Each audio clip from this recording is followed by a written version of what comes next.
lighter. So everything pretty much changed. Unfortunately, also changed is the price. The Air was famously $999 for many, many, many years. You could say, oh, I'm going to save up for a couple months to get a MacBook Air. Good for college students. It's a bit of a reach, but you could do it. Now the starting price is $1199, which is frankly a 20% jump. That's a big jump. And it's no longer the automatic recommendation for, let's say, a college student or a writer or a designer or something, because it's that much more expensive. And for $100 more, you could get either the 12-inch MacBook, which is less powerful but more portable, and I actually like it a lot, or the base model 13-inch Pro, which is less portable but more powerful. Ultimately, what do you think? Is this worth it? I think if you want a MacBook Air, but you didn't want this old one, yes, overall, it's a fantastic laptop. If it was $999, I'd go out and buy one myself right this second. $1099, still pretty good. Once you hit $1199, then it's less of a blowout. All right, so let's talk about privacy. Alfred, you've got a fascinating story on how restaurants are collecting our data through these waitlist apps. What's going on here? So if you've ever been to a restaurant and it's kind of packed and they say, give us your phone number and we'll send you a text when a table is ready, you can go walk around the mall or something like that while you're waiting for your table. If they're using an app to automatically send you a text, there's a good chance that there are some privacy implications that come with that. So certain apps will keep your phone number for a certain amount of days that restaurants can take a look at. Other apps, they're able to share it with third-party marketers. One, for example, OpenTable is owned by Kayak, which means that they're able to share it with all their different websites. So that's one example. Yelp owns one called No Wait, and they say that they don't really do any marketing with your number, but they do keep it if you're using their app. Oh, interesting. What restaurants and malls are you going to? All the nicest ones, all the fanciest ones in New York. I live a very... The best ones. The best Do we have ones. malls here? We do have malls here. They're rare, but there are malls in Brooklyn, in Manhattan. King's Plaza. Yeah, I guess you can call that a mall, yeah. There's a mall in Herald Square. Okay. Yeah. They had the famously almost always empty Manhattan Mall. Exactly. But yeah, so, I mean, is this something that people should be worried about? It depends. I mean, if you really don't care about, your privacy and you really just want the convenience of it, they're doing this so it's much more convenient for you so that the next time you go to this restaurant, they'll know, oh, this guy likes a seat by the window or something like that. Oh, so got it. Okay. A lot of it is, done for the restaurant's sake as well. So they know, when their peak hours are, how long people are waiting, how long they should keep people waiting for without them wanting to leave or anything like that. So it is beneficial for restaurants, but you do also have to be mindful of your privacy. Right. Like, do you want to be a part of that experience? Right. It's just another example of how we're slowly giving away all of our information. You need a restaurant app burner number. Could do that. I'll make a companion app that'll give you a 60-minute phone number, and you can give them that. All right, so we're way over time. For more on this, check us out on CNET. I'm Roger Chang. I'm Alfred Ng. Dan Ackerman. Thanks for listening.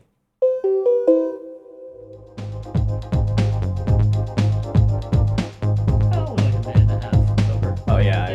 That's why I was just pausing.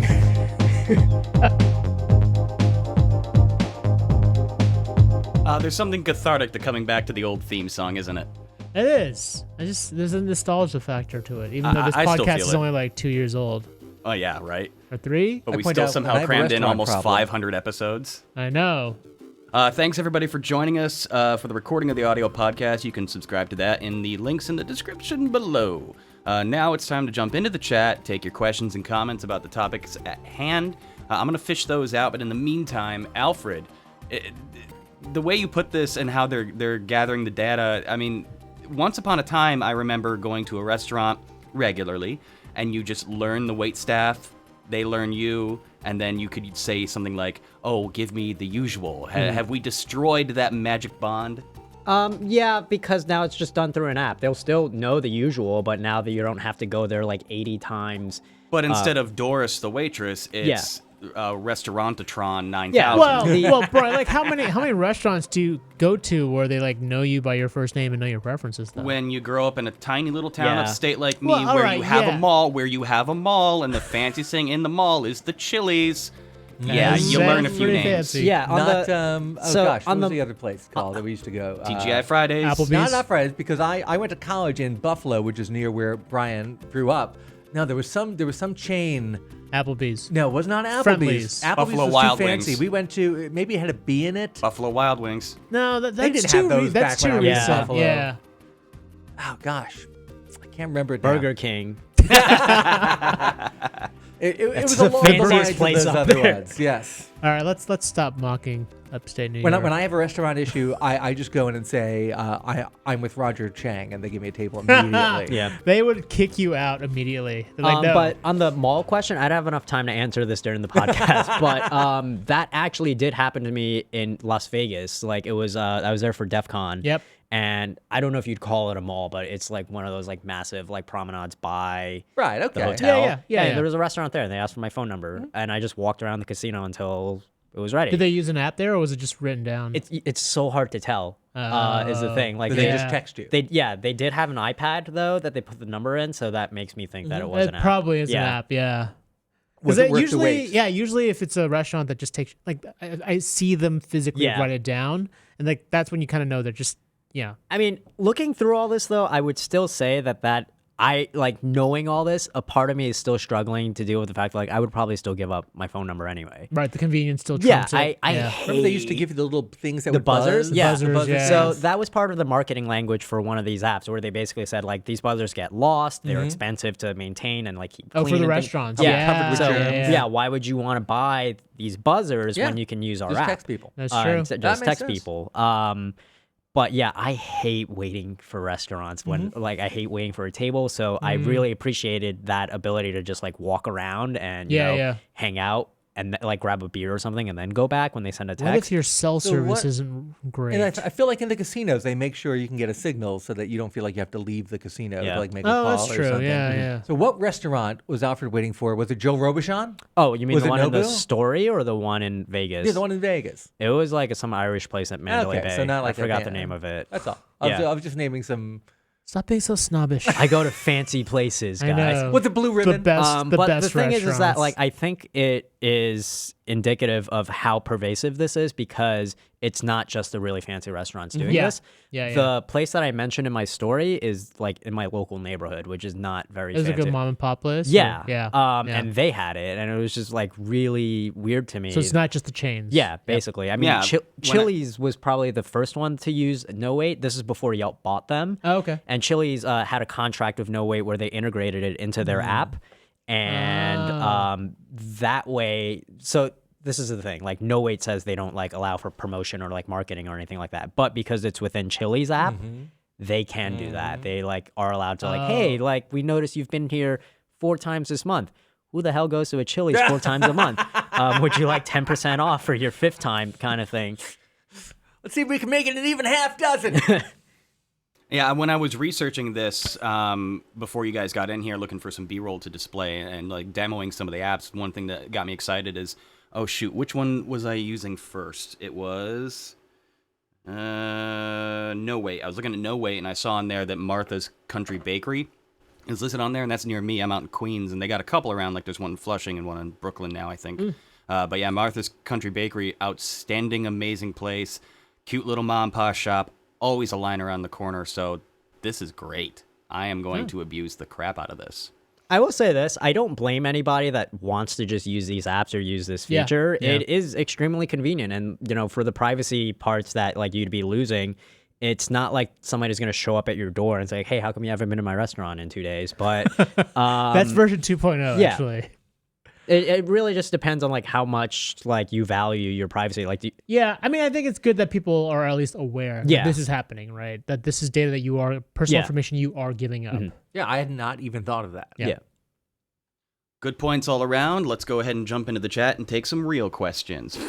Marianne says, the companion app idea is gold. Sign me up. From our friend Timothy Dew, why don't you use Google Voice? It gives out a phone number to reach your real phone number. That's a smart point. I actually do use Google Voice for something like that specifically as a burner number. That is my Signal number, which is on my Twitter bio. Yeah. And I only use it for that. But the thing is, I don't get calls on that because I have it registered with a unused Android device that I have, like just in a drawer somewhere. Okay. So I don't get any calls on that. But it is great as a number to get Signal, which is the encrypted messaging app, not like Signal. Right. That is a good idea, though. Like, you can get burner numbers specifically for something like that. There you go. So Switching just show gears. up early before the evening rush starts. Yeah, go figure. Questions about MacBook Air. All right, let's start off with Mike Shaw. He says, I feel like the specs for the MacBook 13 are way more than good enough to get that instead of the new Air, worth the extra $100. Lee Loy asks, Dan Ackerman, recommend one, the 12-inch MacBook or 13-inch MacBook Air? Is the extra 0.75 pounds worth it for what you get, or is the extra portability the better value? That is a great question. I love that 12-inch because it is so light and so portable, and frankly, Wait, it's fast enough. That one only has the one port, right? It only has one port. Yeah. It really very, very, very rarely bothers me. It's not super powerful, but it's fine for everyday use. I think people get way too worked up about it. That said, this Air is much more mainstream. If you're not physically lugging around all day every day, I would consider trading up or trading down by $100 and getting the Air. It's definitely more universally useful because of the bigger screen. The keyboard is frankly better, and you get the two ports. So the MacBook is more expensive. The 12-inch MacBook is $100 more. But it's got a slower processor? But it's a much smaller, more compact, So you're paying for that. fanless design, Got it. and it's already, it's a pre-existing product. Right. It was not priced in relation to this. Sure. No, this I was get sort it. of priced in relation to that. Gotcha. All right, moving on from Timothy Dew. Is someone as indecisive buying the MacBook Air or the new iPad Pro 12.9? What is the deciding factor to buy one or the other? Do you want a computer or do you want a tablet? Do you do work on your Mac? Or do Yeah, you do type work on it. on whatever device you're going to buy? Because if you're going to do work, you probably want a Mac. Even with the keyboard, the iPad Pro is not a laptop, especially because you don't have that pointer on the screen. You can move around with the touchpad. Well, there's no touchpad on that keyboard accessory, right? Yeah. So that's always the deciding factor. For Yeah. years, ever since the iPad first came out, I've been trying to use it as a laptop. I've never really had a lot of luck with that. Scott Stein, Sure. our iOS reviewer. I mean, he brings it to events where everyone else busts out a laptop. He's got his iPad, so it's doable, but you kind of have to make a lot of adjustments. It doesn't and do everything you sacrifices. want it to do. For sure. I mean, we've definitely well established in the reviews over the past couple of days that it is more than comparable for email and communication and social networking. Love to spend $1,200 on that. Right, and then you got to That's think right. that the keyboard is so Word expensive. products, but as far as anything with a little more heavy lifting, such as we brought up time and time again, video editing, etc., not so much up that caliber. But that's neither here nor there. One more from Timothy. Does the higher price correlate with inflation? Everything correlates with inflation. I mean, a little bit. Don't they I call have it to- instead of inflation? Don't they call it the Apple tax? Well, there's that. I mean, it's not like Apple would ever say, but imagine that the tariffs have the prospect of Oh, tariffs interesting. might play a role in it. We don't really know. But Well, you know, traditionally, what the company has done is kept the price on product lines the same, Yep. while improving the parts inside as new parts become available. Right. So you always felt like you were getting a little bit more, even though you were paying the same year after year for the same product. But over the last couple of the years, last that model 2 has years, We've changed, definitely seen prices across the moving board go to- up. moving to higher prices, and that's their whole model now, to sell Yes. fewer, more expensive things. We saw that in last week's earnings report where they said that they stopped telling us how many units of devices they're selling and really just focus on revenue, because if the prices are higher, they can still generate revenue growth even if they're selling less devices. Right, and this went from $9.99 to $11.99, and Right. the Mac Mini went from $4.99 to $7.99 for its entry-level model. So even if there's a dip in sales there, they could still technically make more money because it's just a more expensive device. So yay to Apple for being able to make more money. Sucks for us. Switching I like gears. to make more money. Well, go work at Apple. All right. Switching I gears. half expected you to just walk off set right I then could and there. stay here and work at Apple at the same time without telling anybody. Yes. No one has ever done that. Don't stop. Just stop. Go on. Can I go this time? Yes. All Go, right, Brian. switching gears back into the restaurant reservation apps. Mark Dibble asks, is there an incognito mode for cellular calls? Does anybody remember once upon a time, what was it, like *69 or something like that? I mean, Or- that was just private number. So was star 69 like a callback number? No, you did that, and then you put your number in, and then And it then you wouldn't show prank up your on caller friend. ID. Oh, right. Then you prank call your No, friend. there is no incognito mode for Yeah, cell you can't calls. hide from the NSA on that. Yeah. I'm sorry. You can't hide from your cellular networks because they manage the traffic. Oh, well. Sounds like something spammers would abuse. And Oh, political robocallers? candidates. Yes. Oh, Yeah. yeah. That sucks. It could have been fun. Mike Shaw says, will the MacBook 12-inch, new Air, and MacBook 13-inch all survive, or will one disappear? That's a good question. Now they've got a 12 and 13, they have a 12, they have two 13s and one 15. They used to have an 11. They used to have a 17. That 12-inch seems like the most niche product out of them. So if anything went away, I guess it would be that. But I also think it's a really good product that has a smaller but very cultish following. All right. It serves a need. Because this, frankly, even this at 2.7 pounds and thinner than it was, I think it's like 15 millimeters, which is frankly not that thin for a 13-inch laptop. This is still too heavy for me to carry around every day. If I was like a frequent traveler, a laptop walker arounder, I would find this too heavy. I go nuts for just the lightest thing possible. How much heavier Wouldn't that is be it? an iPad Pro? It would be the Yeah, let's they're very see. similar. Acer Swift 7 gets down to 9.8 millimeters. A few of them get down weight-wise to close to 2 pounds. Okay, so there you not the go. iPad Pro. I was wrong. I know the iPad Pro weighs when you throw in the keyboard and everything, but it doesn't work for like if you're like, let's say, a novelist or something, and you're going to the coffee shop or the library every day. He's just I talking don't know about if it really, himself I don't again. know if it really works for that. Although some people, I'm sure, write books on iPads. It doesn't work for me. Doesn't work for a lot of people. So on that note, before we close out, let's just kind of highlight some of the things that we really felt that Apple maybe missed out on opportunity-wise in the development of the latest products. Since we're inherent pessimists here, right, Alfred? What are the things that He's about to take a night job sweeping up an Apple store. Of course. not so much wish list, but like this should have been common sense. This should have happened on this product. Why didn't they More include ports. it? More ports. More ports. You know what? I get that. I get that instinctually, but using different laptops every day for the last 13 years, I find I don't need a lot of ports. Yeah, but you're not the normal user. You know what? I try to put myself in a lot of different But you're usage not- modes. I'm not but really a you're not- power user. I don't do anything weird. I guess. When does a normal user need a port? Hard drives. Hard drive, power. How many normal users have external hard drives? Most. power? No, External. 100%. Wait, I would agree wait, with what about 100%, what yes. about I agree with Dan on that. Most people, yeah. Most people What about never even external- take the stickers off the front of the laptop that tell you how big the What, hard drive what about is. external modems or monitors? External monitors. These I are will not, say these this. are not regular It use would- cases. More ports would have been and- nicer to like charge like multiple devices on. Would've been, I mean, I still take photos. I would love an SD card slot. Yeah, when I What travel. do you take photos on that uses an SD card? My SLR. Okay, but that's not That's not a the normal phones user are device, I've though. taken Yeah, over for I would say that. phones are. Well, instead of a modem, everyone just tethers to their phone. I'm just saying I find very few But times like when I tethering need to your phone, like you would need more ports for that. I mean, No. unless you're doing like wireless tethering, Yeah, which that's makes a what lot more everybody does. sense. That's what everybody Well, does. that would work well if you had an iPhone. If you had an Android phone, it's less convenient. Oh, is it? I think the It's tethering not like is there's far less. AirDrop isn't there. No, tethering. You just turn it Oh, on your modem. phone. Oh, and yeah, it turns yeah, it yeah. into a hotspot. Yeah. Yeah, because I I think there are use far like, less both of my regular USBs to users. charge my phones. I like, don't think here, the so- tethering thing is a normal use case either. Everyone I know when they go to someplace, because free Wi-Fi is really on the decline in like Right. coffee shops and stuff, or they charge I don't you. know. I Whatever. think normal people don't do that because the data plans are just they don't really No, everyone's afford got for it. unlimited data now.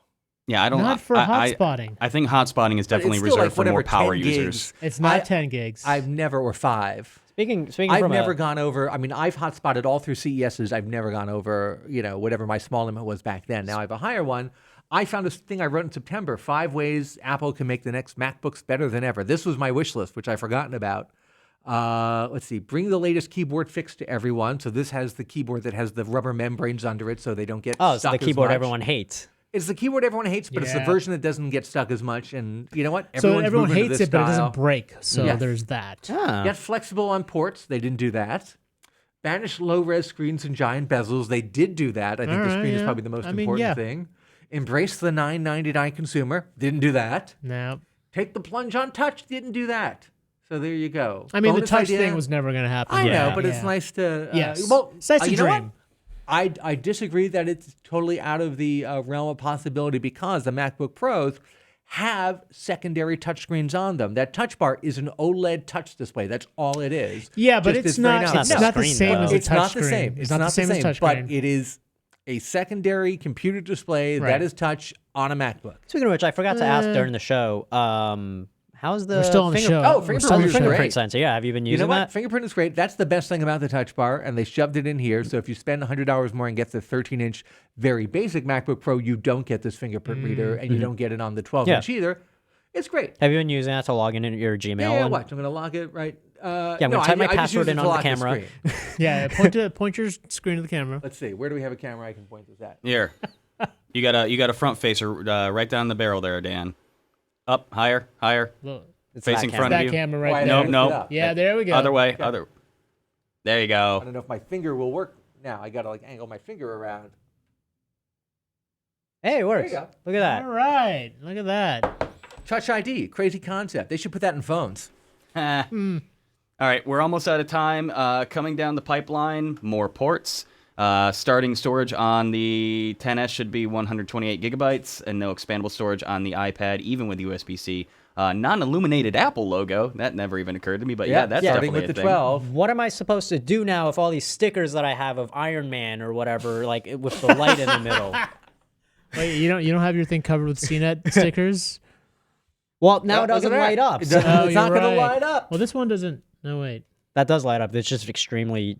I think it's just broken. yeah. Like, I've worked here 13 years. No one has ever given me a sticker. I feel very left out.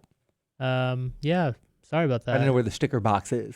It's actually in Brian's office. Oh, All you ever got to do is ask. yeah.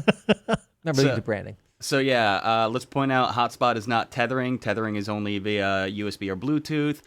Ports, more ports, more ports. Marianne is asking if there is such thing as a USB to USB-C adapter for the yeah. external hard drive that we all have. Yeah, totally. Absolutely. And you can get tons of little you can get from Dongles. Amazon Basics for We're a doing couple dongles. bucks. You can get a little hub that has any kind of port you need that goes into the USB-C. You got to embrace the dongle life. That's I right. just would like to have one on each side. I know. You know, Yeah, it that just makes seems a sense, little more man. convenient. And if you buy the whatever $18.99 13-inch MacBook Pro, you get 2 on this side and 2 on this side. So you got just got to pay, give them you more gotta money. pay that's up all. for common sense, basically. There's Yeah, an like Apple why tax would they here. release it for the MacBook Pro but not for Isn't this? that- It's not Because even you have to that pay a lot different of- more money. Yeah. Isn't that Apple's like the whole point. slogan? You got to pay up for common sense. It's the line from Goodfellas that I can't mention on this show. But you know what? I mean, you guys are using MacBook Airs. I see the MacBook Air everywhere at every Yep. coffee shop I go to, every place where people are hanging out with laptops. It's a universal laptop, finally redone.